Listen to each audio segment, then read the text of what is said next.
1953 படம் தயாரிக்கலாம் என்ற முடிவுக்கு எம்ஜிஆர் வந்தபோது கதை வசனத்திற்கு கலைஞர் தயாராக இருந்தார். ஆனால் பட தயாரிப்பு கைகூடவில்லை.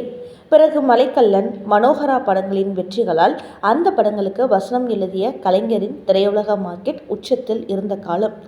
அதே வேளையில் மலைக்கல்லன், குலேபகாவலி, தாய்க்கு பின் தாரம், மதுரை வீரன், அலிபாபாவும் 40 திருடர்களும் போன்ற தொடர் வெற்றிகளால் எம்ஜிஆர் தமிழ் சினிமாவின் வசூல் சக்கரவர்த்தியாக உச்சம் தொட்டார். 2ஆம் முறையாக சொந்த படம் தயாரிக்கலாம் என்ற முடிவுக்கு எம்ஜிஆர் வந்தபோது அவரின் செயல்பாடுகள் முற்றிலும் வினோதமாக இருந்தன. அதற்காக படத்தில் பல மாற்றங்களை செய்தார். அந்த மாற்றங்கள் படத்தின் வெற்றிக்கு உதவியது. முதல் மாற்றம், நாடோடி மன்னன் படத்தின் மூலக்கதை ஜென்டாவின் காதலி. இந்த கதையை வாங்கி படித்தபோது எம்ஜிஆர் மனதில் ஓடியது இதுதான். மன்னனின் மனைவியும் நாடோடியின் உண்மை தெரிந்த பிறகு இருவரும் காதலிக்க தொடங்குகிறார்கள்.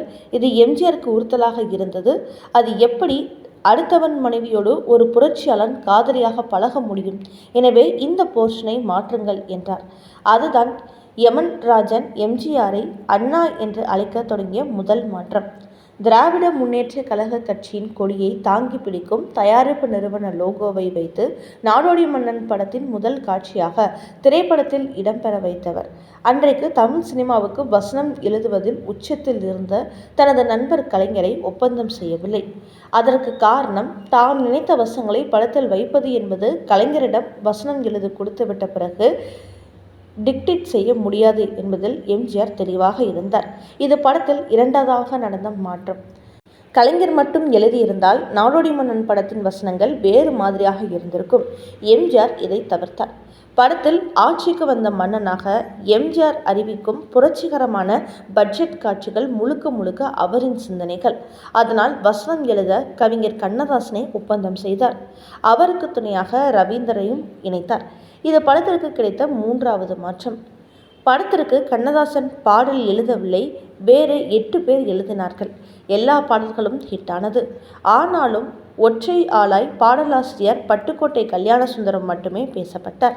இது படத்துக்கு கிடைத்த 4வது மாற்றம். முதன் முறையாக இரட்டை வேடம், பட தயாரிப்பு, இயக்கம் என்பது எல்லாம் நாடோடி மன்னன் படம் என்றாலே எங்கும் எம்ஜிஆர் எதிலும் எம்ஜிஆர் என்ற பெயர் மட்டுமே பேசும்படி பார்த்து கொண்டார். பராசக்தி, மனோகரா என்றால் ஏவிஎம்மோடு சிவாஜி கணேசன், கலைஞர் நினைவு கூறப்படுவார்கள். மந்திரிகுமாரி, மலைக்கல்லன் என்றால் மாடர்ன் தியேட்டர்ஸ், பட்சி ஸ்ரீராமலு, கலைஞர், எம்ஜிஆரும் நினைவு கூறப்படுவார்கள்.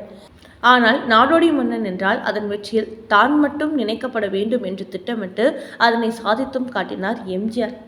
என்னை நம்பாமல் கெட்டவர்கள் உண்டே தவிர நம்பி கெட்டவர்கள் இன்று வரை இல்லை. எம்ஜிஆர் திரைப்பட வரலாற்றில் அவருக்கு நம்பர் 1 மாஸ் வசனம் இதுதான். நாடோடி மன்னன் வசனம் எழுதியவர் கவியரசர் கண்ணதாசன். சொன்னாலும் புரிவதில்லை மன்னாலும் வித்தைகள் படத்தில் PS வீரப்பா பேசும் இந்த வசனம் இன்றளவும் உயிர்ப்புடன் இருக்கிறது. நீங்கள் மாளிகையில் இருந்து மக்களை பார்க்கிறீர்கள், நான் மக்களிலிருந்து மாளிகையை பார்க்கிறவன். இருளை போக்கும் விளக்கிற்கு தன் நிலை போக்கும் சக்தி இல்லை.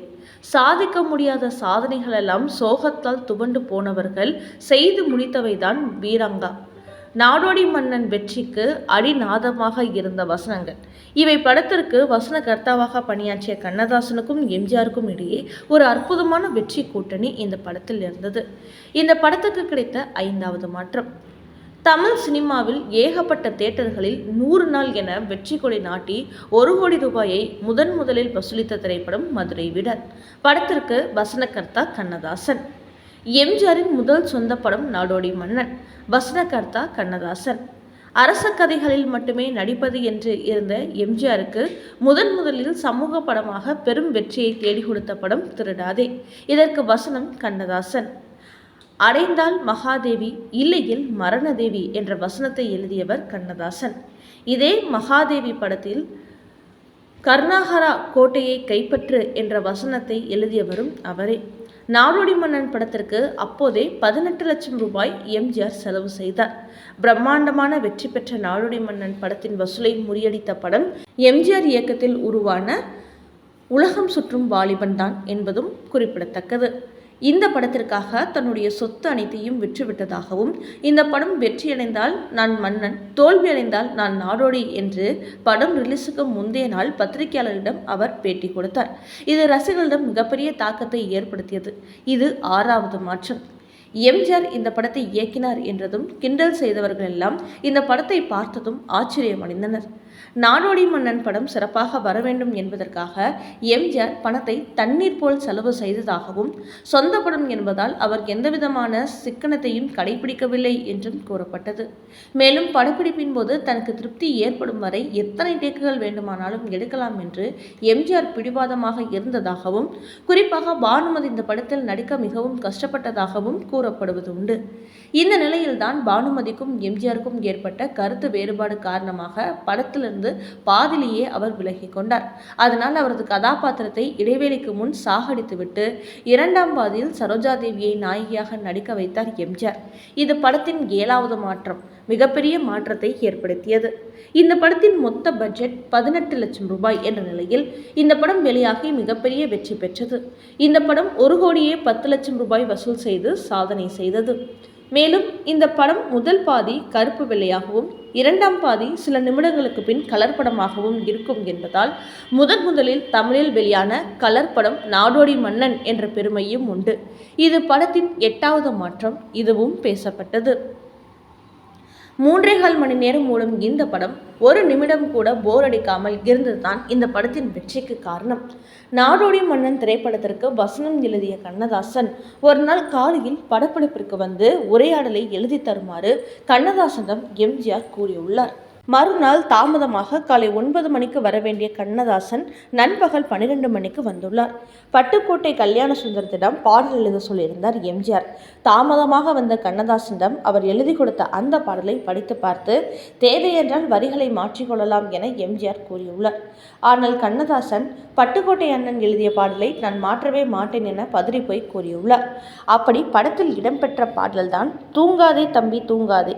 இந்த பாடல் தனக்காகவே எழுதப்பட்டதாக சிலாகித்து கண்ணதாசன் கூறியதாக சொல்லுவார். தயாரிப்பாளர் ஒருவரிடம் காடு விளைஞ்சின்ன மச்சான் என்ற பாடலை கவிஞர் பட்டுக்கோட்டை கல்யாணசுந்தரம் பாடி காட்டியது வீரப்பனுக்கு பிடித்து போனதால் எம்ஜிஆரிடம் அவரை அறிமுகப்பட்டு நாடோடி மன்னனின் அந்த பாடல் இடம்பெற்றது. நாடோடி மன்னன் படத்தின் செய்திகளை, புகைப்படங்களை பொதுமக்களிடம் கொண்டு செல்வதற்கு ஃபிலிம் நியூஸ் ஆனந்தன் எனும் புகைப்பட கலைஞர் செய்தியாளர்களுக்கும் தயாரிப்பு நிறுவனத்திற்கும் தொடர்பாளராக பணியாற்றினார்.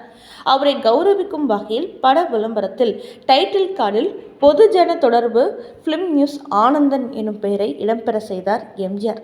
அதன் அடிப்படையாக கொண்டே தமிழ் சினிமாவில் திரைப்பட பத்திரிகை தொடர்பாளர்கள் PRO என்கின்ற தொழில் உருவானது. தமிழ் சினிமா மட்டுமல்ல, இந்திய சினிமாவில் தவிர்க்க முடியாத தொழில்நுட்ப கலைஞர்களாக பத்திரிகை தொடர்பாளர்கள் இருப்பதற்கு நாடோடி மன்னன் படம் மூலம் அடித்தளம் அமைத்து கொடுத்தவர் எம்ஜிஆர். இது படத்தின் 9வது மாற்றம். 3 மணி நேரம் 15 நிமிடம் திரையில் ஓடக்கூடிய நாடோடி மன்னன் படத்தை போன்று 3 மடங்கு படம் பிடிக்கப்பட்டிருந்தது. அதனை 5 பட தொகுப்பாளர்கள் எடிட்டிங் செய்த பின் இறுதியாக எம்ஜிஆர் மறு எடிட்டிங் செய்த படம்தான் திரைக்கு வந்ததாக தகவல்கள் உள்ளன. இது படத்தின் 10வது மாற்றம். இப்படி 10 மாற்றங்களை செய்து படத்தை மிகப்பெரிய பிரம்மாண்டமாக தயாரித்து வெற்றி கண்டவர் எம்ஜிஆர் அவர்கள் என்பது வரலாறு சொன்ன செய்தி.